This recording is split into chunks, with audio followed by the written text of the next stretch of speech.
Pemirsa, memasuki tahun 2016, berbagai harapan dari masyarakat bergulir sebagai resolusi tahun baru untuk Provinsi Bali. Sebagian besar masyarakat berharap Indonesia, khususnya Bali, melakukan pembenahan di berbagai bidang.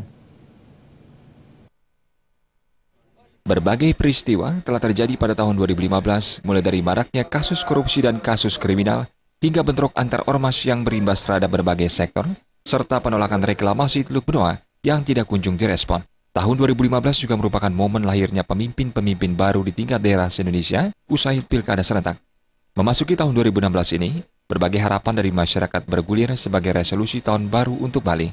Sebagian besar masyarakat berharap, Bali ke depan harus melakukan pembenahan di berbagai bidang, baik sosial, politik, ekonomi, budaya, maupun pariwisata.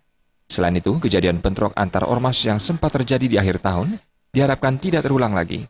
Pemerintah semakin memperhatikan masyarakat dan transparan dalam mewujudkan program-program yang pro-masyarakat. Gerakan revolusi mental juga harus semakin digalakan.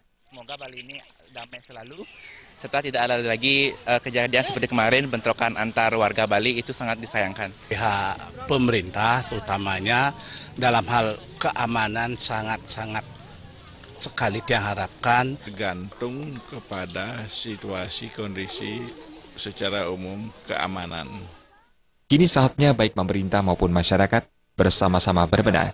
Pemerintah diharapkan terus berusaha membuat gebrakan-gebrakan baru, serta terus menjalankan tugas dan kewajibannya dengan baik, demi kepentingan masyarakat bukan kepentingan pribadi maupun kelompok. Begitupun masyarakat jangan segan untuk selalu mendukung, mengawasi, dan mengkritisi jalannya pemerintahan, dalam artian memberi kritik yang membangun, yang diimbangi dengan tindakan positif. Tindakan positif itu bisa dimulai dari hal yang paling sederhana, seperti menjaga kebersihan lingkungan dan taat terhadap rambu-rambu lalu lintas.